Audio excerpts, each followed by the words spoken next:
ఫాస్ట్గా చేయలేదు, ముందుకి అలాగే చేయాలి అని ఏం రూల్స్ లేదు. ఇక్కడి నుంచి వచ్చేసి సడన్గా బిజినెస్ అన్నీ అయిపోతుంది. ఓన్లీ థింగ్ ఇస్ పాజిటివ్గా చూడాలి, బిజినెస్ అవుతుంది చూడాలి, విశ్వాసం ఉండాలి. ఈ బిజినెస్లో ఇప్పుడు ఎంఎస్ఆర్ గారు ఇది చెప్పారు, 20 crores into 5 crores into 1.5 crores car అని చెప్పారు.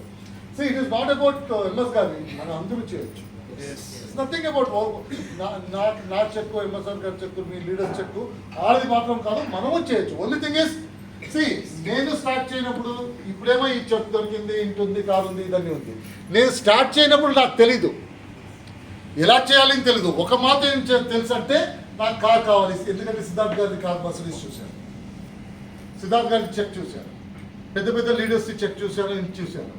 నాకు ఒకే ఇది ఆ టైంలో బిజినెస్ గురించి నాకు తెలీదు, బిజినెస్ తెలీదు, ఏం తెలీదు. ఒక ఇది ఏం డిసైడ్ చేశానని అది కావాలి నాకు, వాళ్ళకి దొరికితే నాకు దొరకాలి. నెక్స్ట్ క్వశ్చన్ ఏమంటే ట్రైనింగ్స్ ఏమో, ప్రొడక్ట్స్ ఏమో, మార్కెటింగ్ ప్లాన్స్ ఏమో, సిద్ధార్థ్ గారు సరౌండింగ్లో ఎవరెవరు ఉన్నారో వాళ్ళు మనలాగే సేమ్ అతను చేస్తే నేను చేయవచ్చు. ఎలాగా ఏమేమి తెలీదు, నాకు ఒకటేనే ఇది కావాలి అని వచ్చింది. ఎలాగ ఆ టైంలో అడిగితే నన్ను ఎలా చేస్తామని నాకు తెలీదు.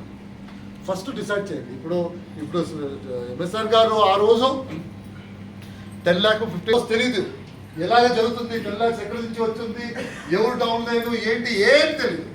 Only thing is right decision కావాలి, చేయాలి. ఆ డిసైడ్ చేస్తారు కదా, అది ఫస్ట్ టైం లైఫ్లో. ఆ డిసైడ్ చేస్తారు కదా నాకు కావాలి అని చెప్పేసి, అది ఫస్ట్ టైం. అది వై ఎంత స్ట్రాంగ్ ఉంటుందో హౌ అంత ఈజీగా అయిపోతుంది. హౌ ఎందుకు కష్టం అవుతుందంటే వై స్ట్రాంగ్. ఇప్పుడు మీరందరూ ఈ నైట్లో ఏం యోచించారనేది అక్కడ అందరూ కూర్చుంటారు మైదానం వదిలేదు. అక్కడ లేకపోతే ఏమో లేకపోతే అసలు గుడ్ పేరెంట్స్ లేదంటే నీ వచ్చి ప్రయోజనం ఏంటి, నీ ప్రయోజనం ఏంటి ఈ చిల్డ్రన్. అది మనం మన దగ్గర అడుగుకోవాలి. ఇప్పుడు మనకు తెలుసు ఏ ఆపర్చునిటీకి ఇవ్వచ్చు మన చిల్డ్రన్కి. ఈరోజు ఆపర్చునిటీలో ఎండ్లెస్ ఆపర్చునిటీస్ ఉంది. అతను డాక్టర్ అవ్వచ్చు, చార్టెడ్ అకౌంట్ అవ్వచ్చు, లాయర్స్ అవ్వచ్చు, అదే డిజైన్, ఏమేమి ఆపర్చునిటీస్.